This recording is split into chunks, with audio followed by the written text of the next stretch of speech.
días tengan todos ustedes ahí en casa. Hoy jueves, día 13.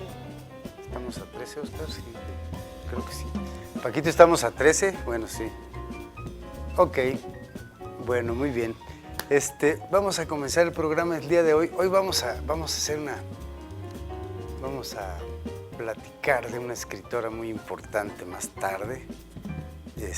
Mientras tanto, comenzamos con un poema de Paul Éluard, poeta francés, que ahorita podríamos hablar un poquito de él. Y bueno, comenzamos con este poema que se llama La semejanza. Te levantas al agua, te levantas, el agua se despliega. Te tiendes, el agua se dilata. Eres el agua desviada de sus abismos. Eres la tierra que echa raíces y sobre todo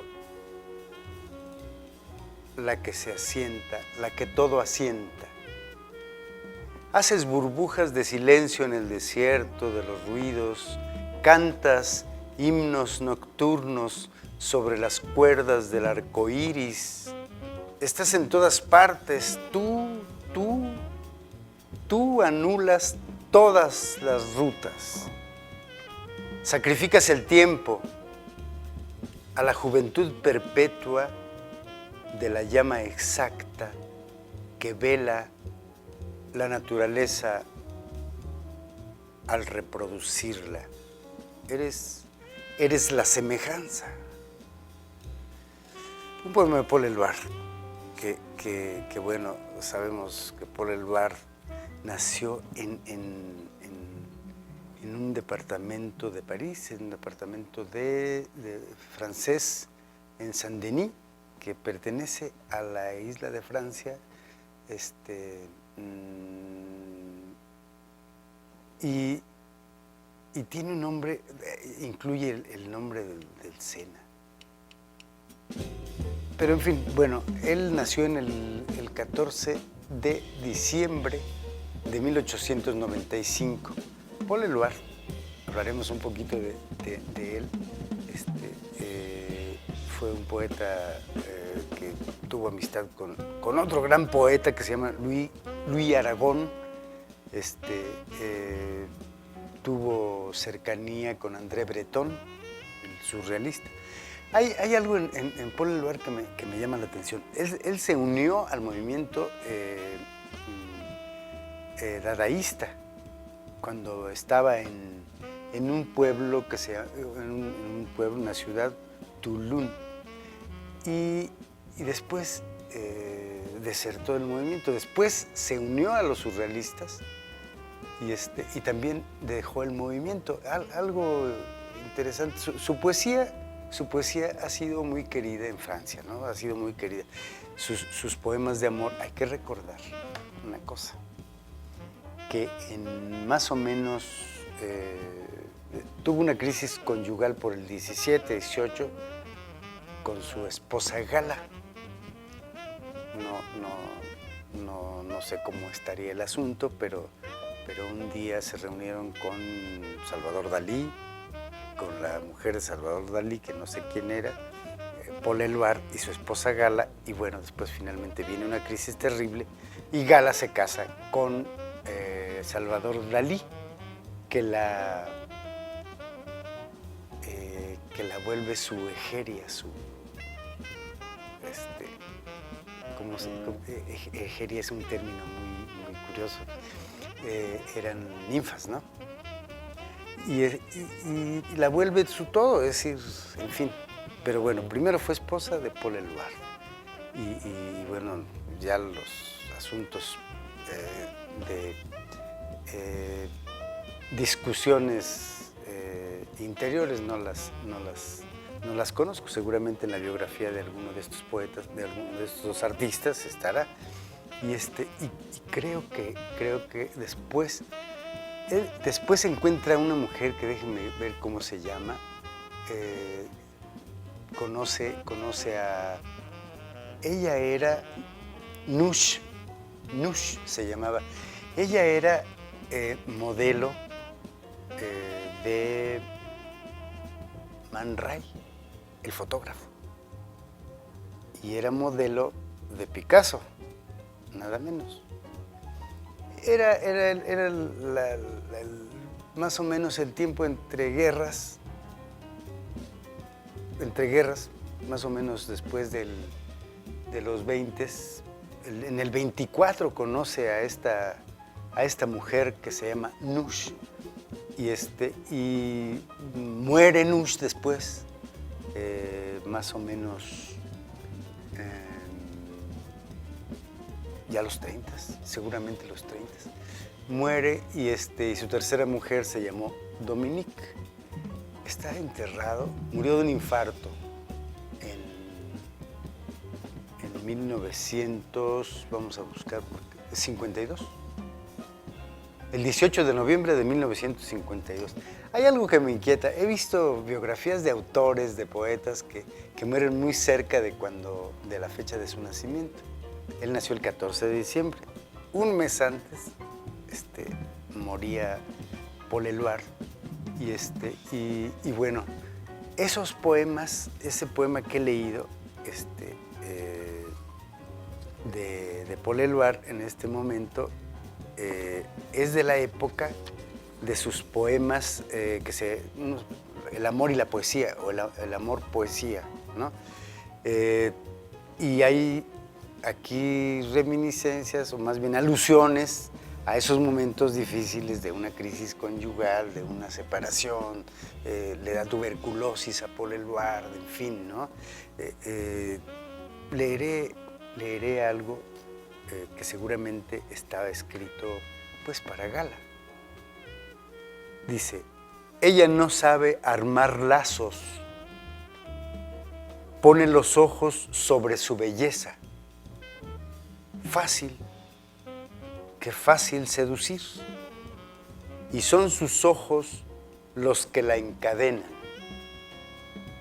Ella se apoya sobre mí y sobre ella misma tiende la red de las caricias. Hay un poema muy pequeño, de 2 líneas, 2 versos, dice: con una sola caricia te hago brillar en todo tu esplendor. Bueno, estos poemas de amor, Paul Eluard fue conocido por los poemas de amor. En la etapa final de su vida escribe poemas. Hay un poema muy famoso que se llama Liberté, Libertad, que fue utilizado para muchas cosas, que le costó un poquito el enojo de las autoridades. Era un poema más o menos de esa naturaleza. Vamos a un corte, Paquito. No va, qué bueno, óyeme. Ya estaba yo apresurándome. Ya te tengo miedo, Paco. Pero bueno, aquí hay otro que dice: hacía falta que un rostro respondiese a todos los nombres del mundo. Qué barbaridad. Sin duda, digo, no estoy tan seguro, pero ese poema se lo escribió a Gala.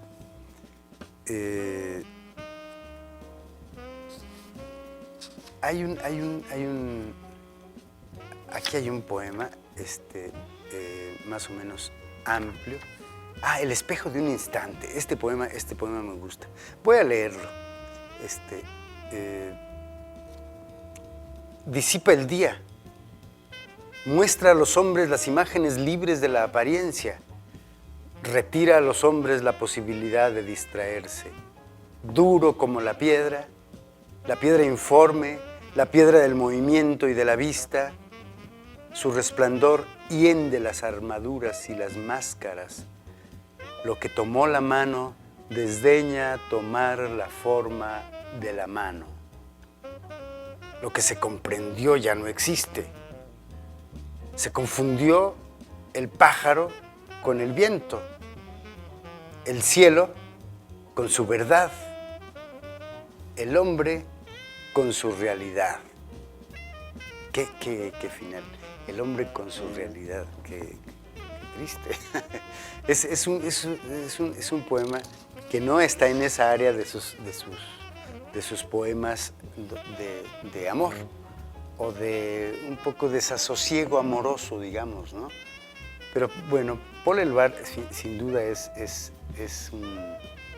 un poeta que habría que... Aquí es donde habla, quiero encontrar una parte donde dice de su poema de la libertad, que me parece que es muy importante. En su poema Libertad, que fue escrito en 1942, durante la guerra, nada menos. Es decir, había una genialidad en su poema, hay una genialidad en su poema. Ojalá lo pueda encontrar en un ratito y prometo leer un fragmento. Transformó un poema de amor ligero y sublime en gritos de protesta y compromiso que lo obligó a entrar a la clandestinidad, un poco lo que yo decía hace un momento. Entonces, estamos ante un poeta verdaderamente mayor. No hay que desdeñar. Hace un ratito platicaba con Oscar Millán que Louis Aragón es un poeta de los poetas franceses menos valorados, pero es un gran poeta, un gran poeta. Nunca olvido un poema que se llama Los ojos de Elsa. Seguramente era su esposa. Con una gran transparencia. Ahora sí, Paco me acaba de apuntar con su carabina. Vamos a un corte. Regresamos en un momento.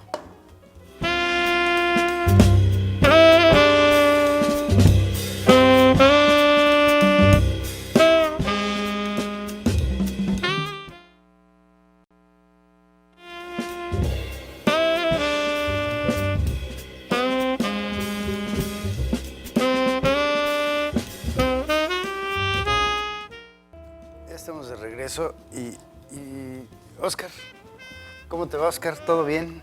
Todo bien. Hoy hablaremos de un cuento muy bueno. Alice Munro es una cuentista, para quienes no han leído a Alice Munro, yo recomiendo que la lean. Es una de las cuentistas más importantes, sin duda, de los últimos, digamos, de finales del siglo XX y principios de y bueno, lo que llevamos.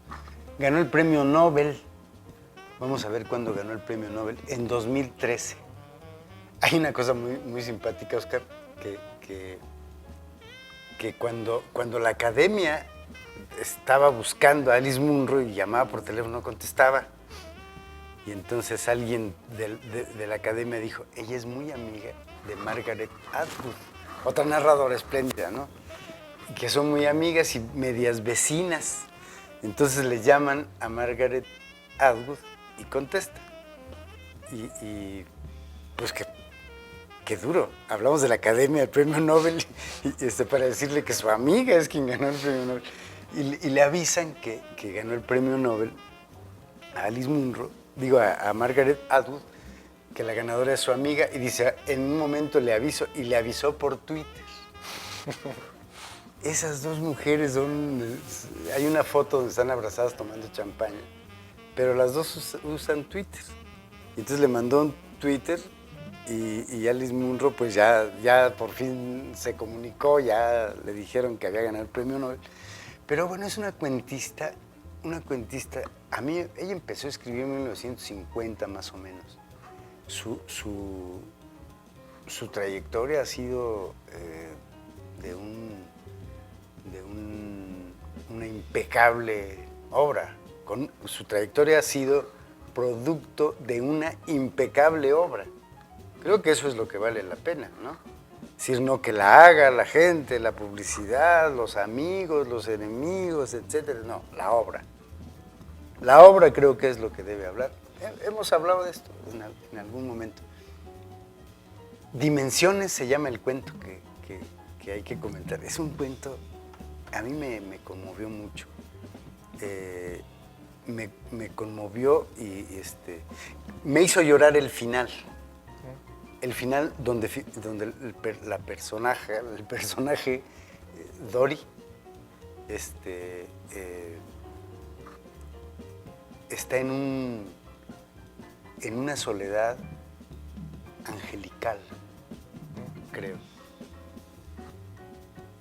A ver, ¿qué te pareció a ti el cuento? Dices angelical y sí, la Dory parece santa, porque sin perdonar al hombre que cometió la atrocidad, Ajá. Tiene compasión por él, Sí. al grado que va a verlo y ella entiende Ajá. que ella tiene los únicos oídos para la voz del Señor ese. Uh-huh. El cuento se los podemos contar, pero no es el asunto. Leerlo en la narrativa de Alice Munro, y si alguien lee inglés, mi amigo Arturo Castrejón está leyendo a Alice Munro en inglés y suele hacer traducciones. A ver si nos entrega alguna de las traducciones. Le mandamos un saludo a Arturo Castrejón, un poeta, muy buen amigo, y que hace tiempo nos mostró sus traducciones de Katherine Mansfield. Un cuento precioso que tradujo. Y ahora está leyendo con mucho cuidado a Alice Munro. Dice, qué cosa esa viejecita que tan tierna, tan angelical, ¿no? Que escribe esas cosas tremendas. El cuento del que estamos hablando se llama Dimensiones y viene en su libro que se llama Demasiada Felicidad. Entonces, el de Demasiada Felicidad es muy bueno. Los cuentos, todos son muy buenos. Yo lo leí completo. Y en función de que se me antojó mucho hablar de este cuento, es la historia de una jovencita. Hay muchas jovencitas de sus personajes, ¿no? Hay uno en la isla de Cortés que se llama, no recuerdo el nombre del personaje, pero dice, es que soy pequeña, muy joven, y me dicen la novia, la pequeña novia. Y aquí Dory conoce, desde ahí viene todo un mundo, no habla mucho de su padre, habla de su madre, que está en el hospital y todos los días va a verla. Entonces es Dory que va a ver al hospital a su mamá y conoce un día a un amigo de su mamá. Eran hippies, ¿no? A un amigo de su mamá que se llama Alois. Y se enamora. Se enamoran. Y tienen 3 hijos. Y empiezan las diferencias. Él es muy impositivo, un machazazazo, ¿no? ¿Cómo le llamarías tú? No, sí, de esos. De esos. Y entonces, lo interesante de esto, Oscar, yo creo, es cómo viene hacia atrás la historia. Empieza a contar del después, hasta llegar a mitad del cuento, el suceso que parecería importante, que bien lo decías tú hace ratito, pierde importancia. Ahorita le voy a referir cuál es. Resulta de que se casan, tienen 3 hijos y empiezan ahí ciertas desavenencias, se pelean como todas las parejas, discuten, ¿no? Él es muy impositivo, ella es muy obediente, es muy buena, es todo lo que dice él es, ¿no? Incluso habría que... Hice unos subrayados yo aquí en la computadora porque me llama la atención cómo de pronto dice, yo estoy con él aunque a veces me canse. Y entonces, bueno, un día ya con los 3 hijos se pelean, discuten en la cocina porque llevaba una lata, no sé si de qué, una lata y estaba golpeada.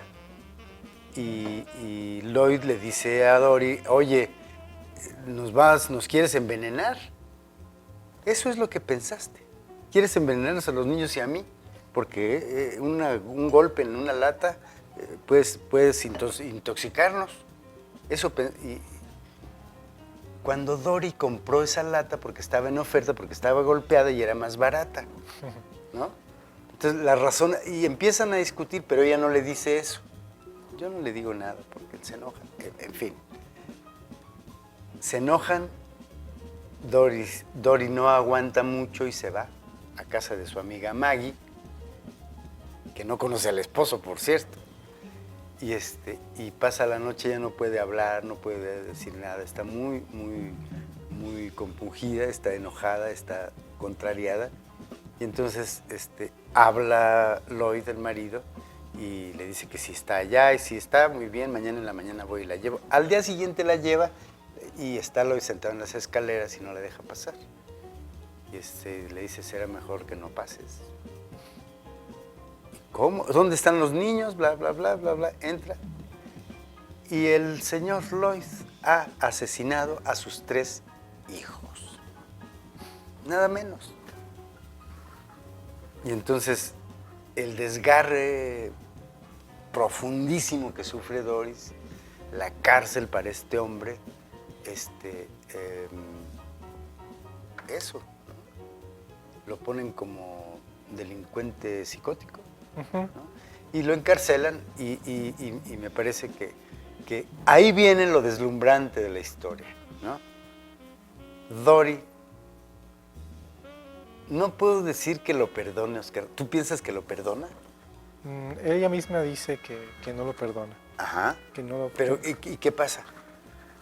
Pues el tipo está claramente afectado, porque cuando llega la Maggie, Uh-huh. sin culpa y sin ningún... no sé, asesinó a los niños y no se escondió, no huyó. Estaba ahí, a la puerta, los dejaba pasar, que vieran qué había pasado, como claro. pues pasen a ver.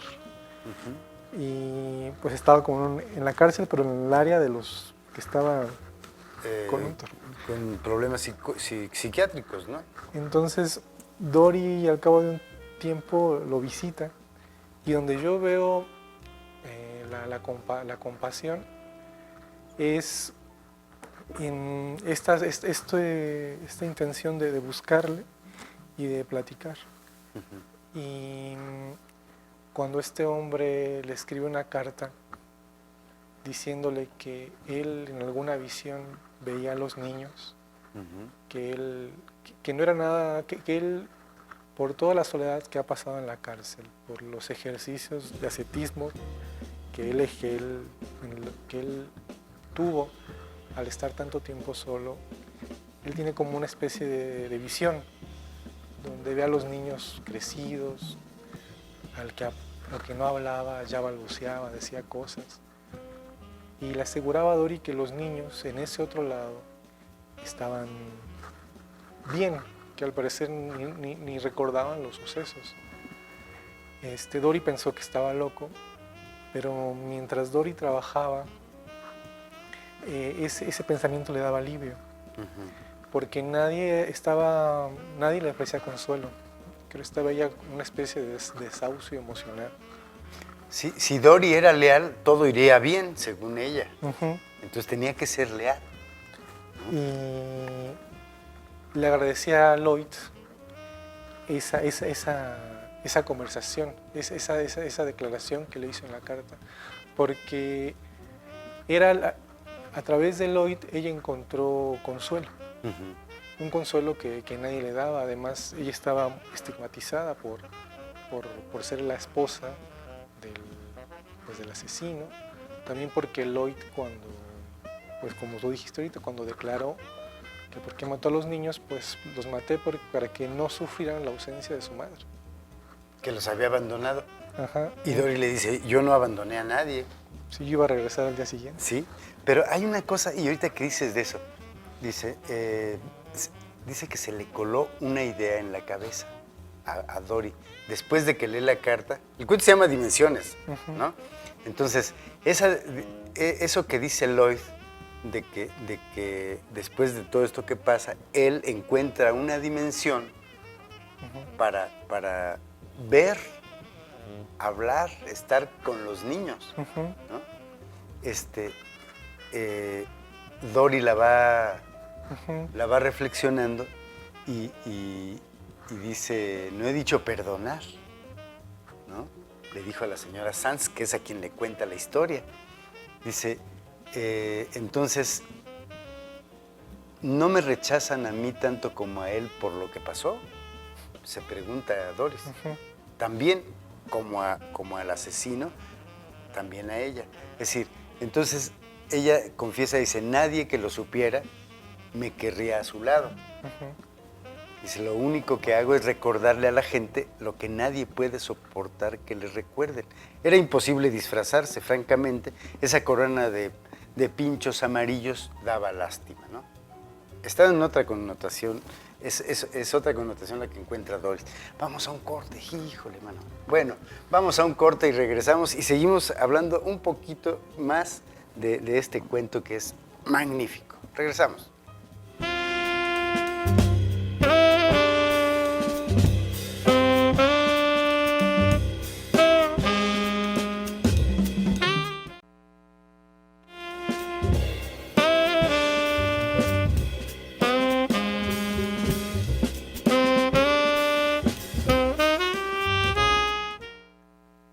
Después de la atrocidad que comete este personaje, Lloyd, en ese desvarío que tiene, un desvarío muy, digamos, paciente, Dory va buscando un refugio para el dolor. ¿No? Incluso lo que decíamos ahorita fuera del aire, no iban a la escuela los niños. Sí. Los enseñaban en su casa, ¿no? Estaban como apartados, pero era idea de este hombre, Ujú. ¿no? Era un tipo verdaderamente flemático, ¿cómo se llama? Muy dado a enfadarse al ser contradecido, ¿no? Ujú. Si no le podías contradecir, no podías oponerte a él porque estaba la violencia encima, ¿no? Hay un tema importante. Yo creo que para quienes están interesados en este tipo de temas de la violencia contra la mujer, este cuento es esencial para ser leído, ¿no?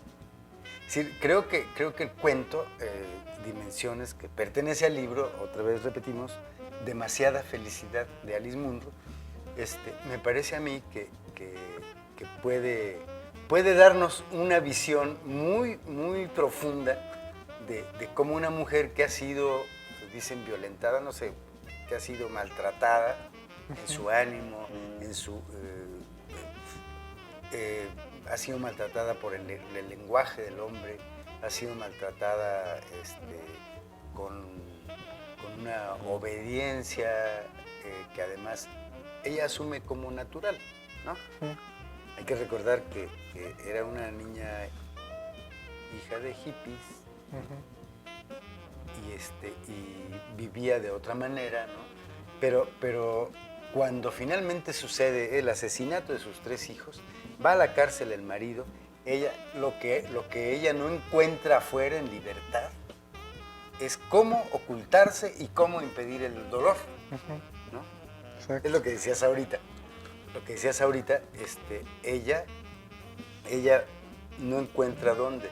Entonces, de todas maneras no cabía en ningún lado. Ujú. En ningún lado cabía y creo que su encuentro, lo visita, va a la cárcel a verlo. Varias veces. Aunque no lo perdona, va a verlo. Y después, en esa carta que platicabas ahorita, bueno, le dice, quiero decirte algo, pero no te lo puedo decir escribiendo. Y luego va a verlo y dice, no, mejor te lo escribo, y se lo escribe. Y en la carta le dice, he encontrado una dimensión, después de todas sus cosas que pasó ahí, que se golpeaba la cabeza, en fin, he encontrado una dimensión donde estoy con ellos y están muy bien.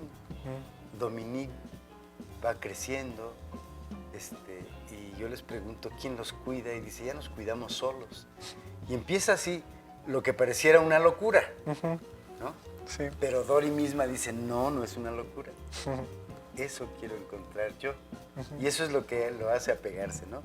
Y bueno, el final del cuento es algo muy al estilo de Alice Munro, como lo vemos en algunos otros cuentos, con unos finales psicológicos profundos, que va en el camión de regreso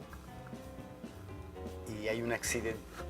Una camioneta se vuelca y cae en la cuneta y describe Munro de una manera maravillosa, ¿no? Sale el chofer, que era un muchacho, volando, ¿no?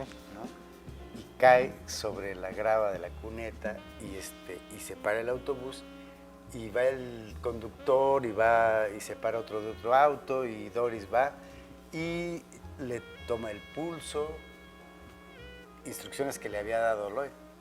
No hay que olvidar eso.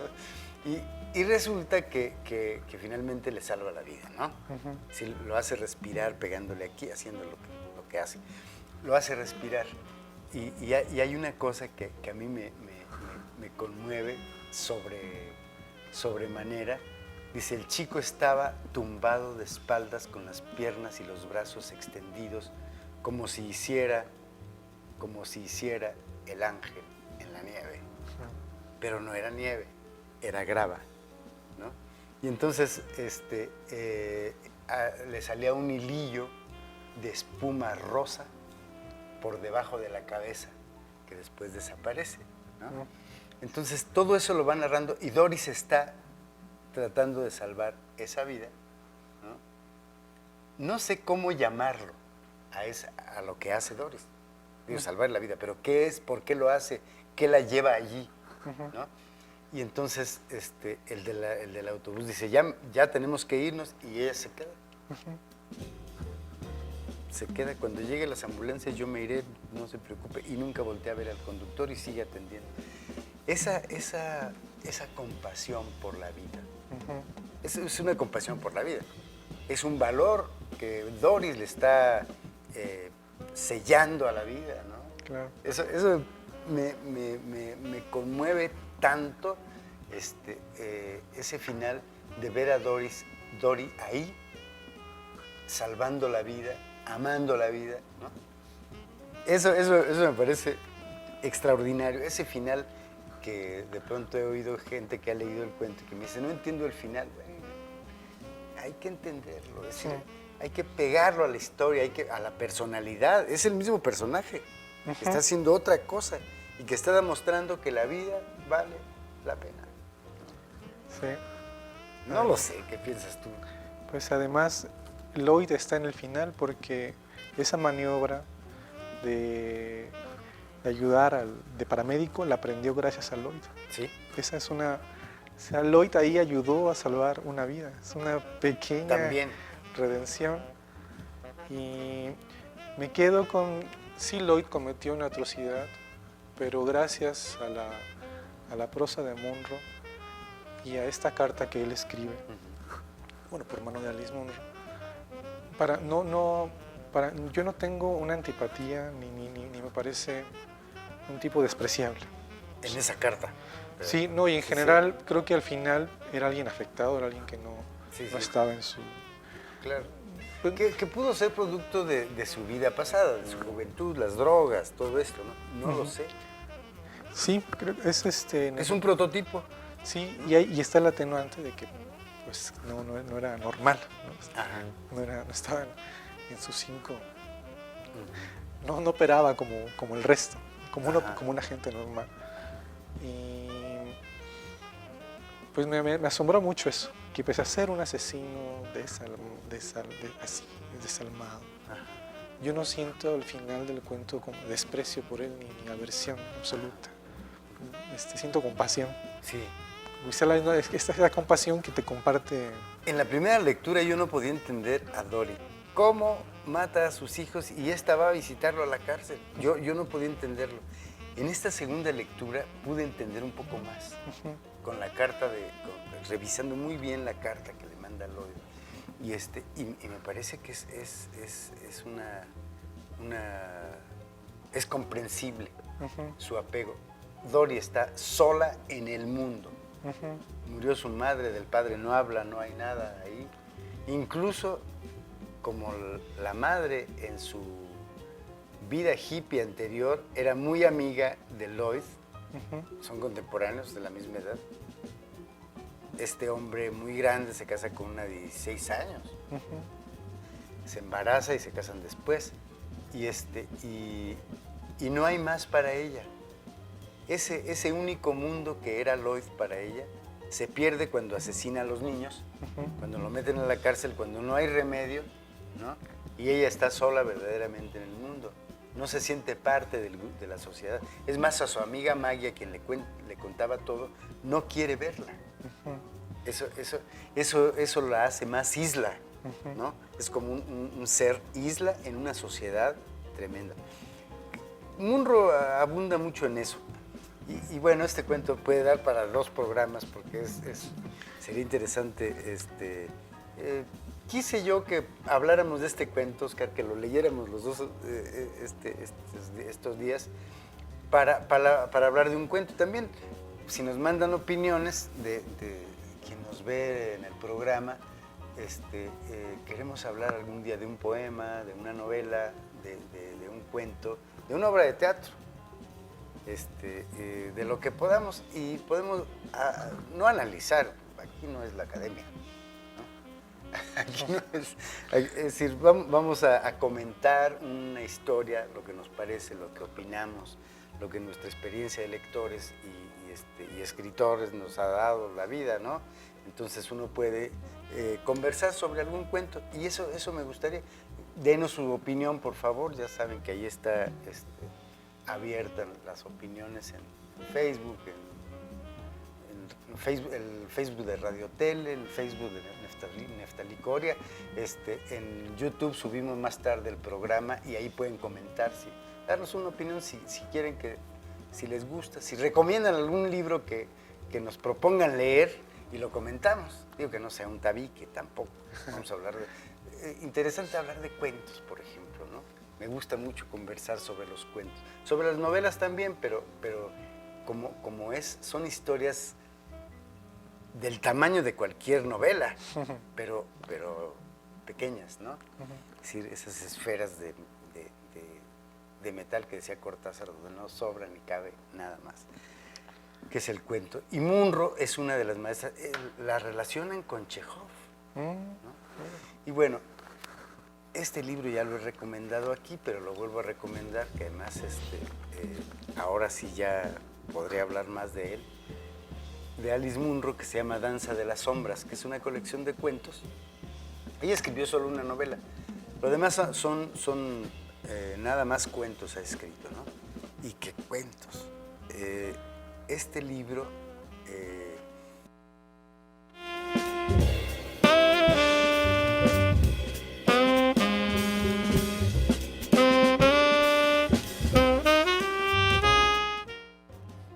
Ya estamos de regreso. Queremos mandar unos saludos, Oscar.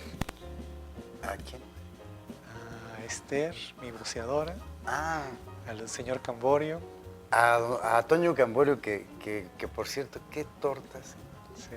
Hoy nos comimos unas tortas ahí con Toño Camborio. Le mandamos un saludo, que nos ve. Para quienes dicen que no, me dijo un amigo, nadie te ve. Digo, bueno, pues si no me ven ni hablar, pero me han dicho, Toño Camborio nos ve y le mandamos un saludo. Le mando un saludo también a mi querido amigo, mi barbero, que es Jairo, del Mostacho de Oro, ¿no? Okay. Y que hoy me dejó todo esparpajado, pero bueno, me abandonó. ¿A quién más íbamos a...? Francisco. A un amigo en España, Francisco José Sastre Galache. Francisco, te mandamos un saludo y te agradecemos mucho tus comentarios, pero más te agradecemos que nos veas. Muchas gracias. Y bueno, le mandamos también un saludo a los que nos ven, que atrévanse a escribirnos, ¿no? Digo, si nos hacen una crítica feroz, nos corrigen, perfecto, no crean que uno se enoja porque lo corrijan, que eso se agradece, se agradece. Y pongan sus comentarios. Le mandamos también un saludo a los que están allí en el Café Luna Mía, ¿no?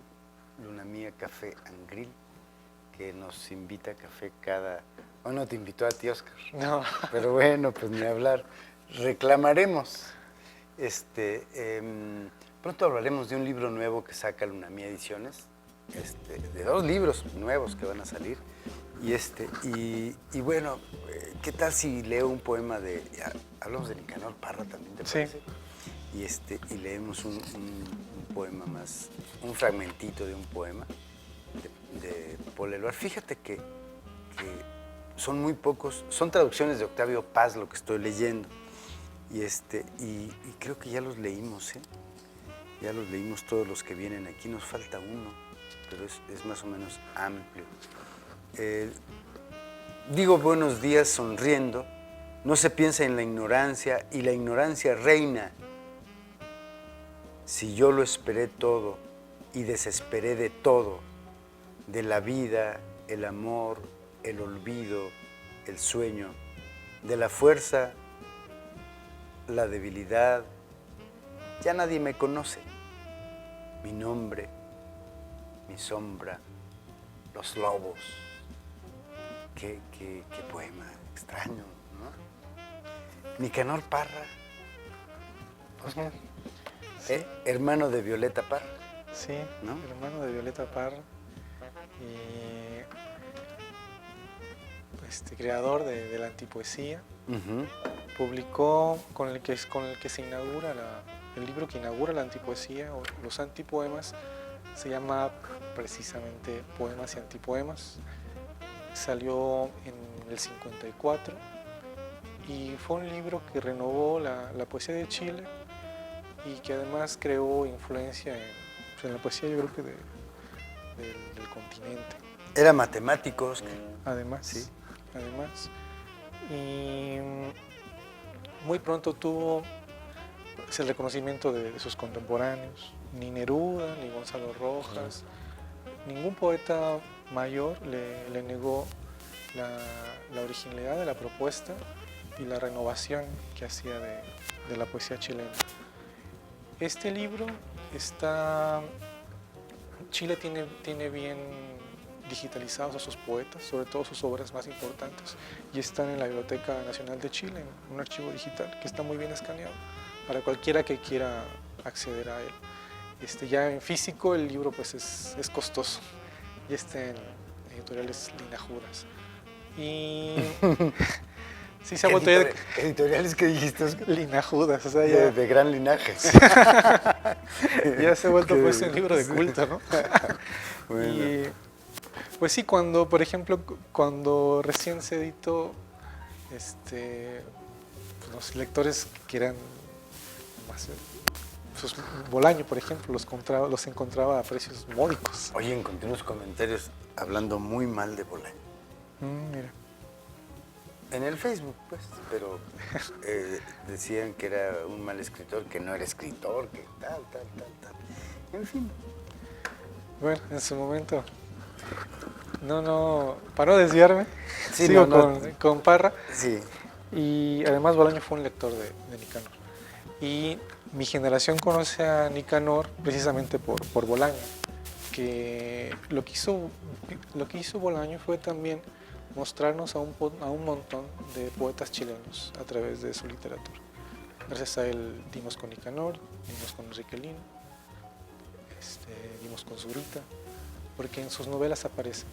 Este libro de poemas y antipoemas está dividido en 3 partes. La primera parte tiene una musiquilla media lorquiana, hay una música en los versos que no es la de la rima, pero es una música bien reconocible. Ya luego los poemas son más abiertos, unos versos más libres.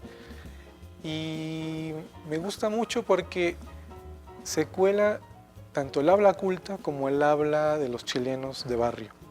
Nicanor Parra fue una persona que creció en los barrios bajos.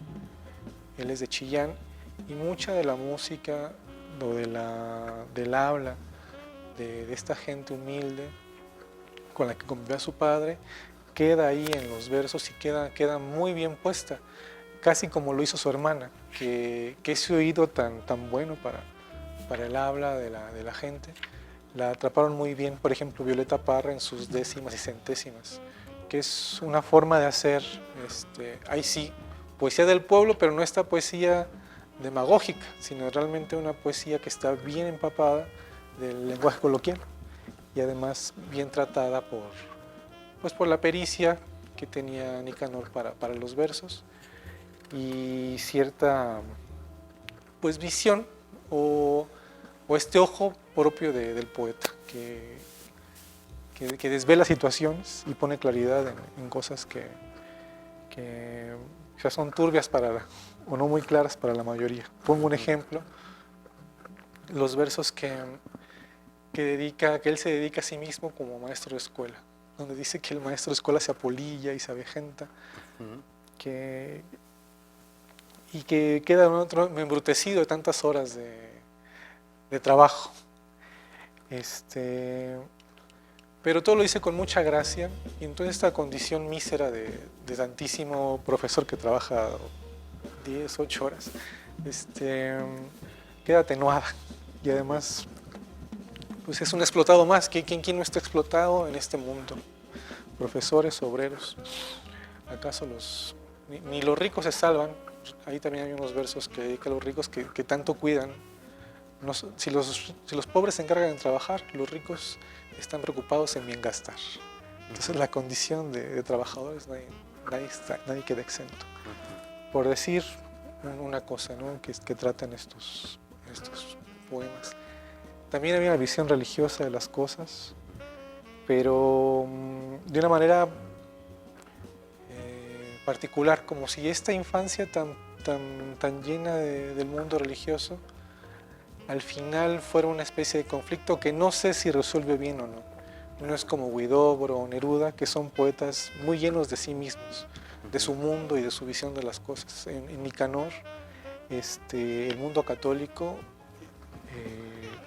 está en los poemas. Además, cuando a su muerte él lo enterraron bajo el ritual católico. Un poeta que nunca supimos bien qué pensaba al respecto. 100 años, ¿no? También. Sí, muy longevo. Muy bien, pues yo creo que recomendamos que se lea Nicanor Parra, que se escuche a Violeta Parra también, ¿no? Total. Creo que es muy bien, vale la pena. Pues fíjate que había pensado, recomendamos libros. Miren, me han escrito, ¿en qué librería compro el libro que recomendó? A ver, recomiendo libros, no librerías. Es decir, pues hay que buscarlas en las librerías, se busca. Y ahora en internet se puede comprar. Entonces, no sé en qué librerías, tenga que comprarse los libros, el Fondo Cultura, muchísimas cosas. Pues, Óscar, muchas gracias.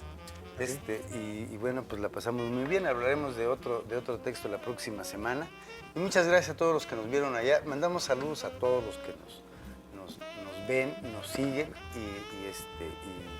y se suscriben a mi canal también. Nos ven por aquí, por el canal 8. Y bueno, me despido con poemas. Me acabé los de Paul Eluard, que están en este libro, pero leo 3 poemitas pequeños de Mark Strand. A la orilla de la noche, del cuerpo, 10 lunas se despiertan. La cicatriz se acuerda de la herida se acuerda de la pena. De nuevo estás llorando. Si caminamos bajo el sol, son nuestras sombras lanchas en silencio. Recuerden, amigos, que si miramos el suelo por el que caminamos, podríamos jugar a ser lanchas en silencio. Yo soy Neftalí Coria. Hasta la próxima.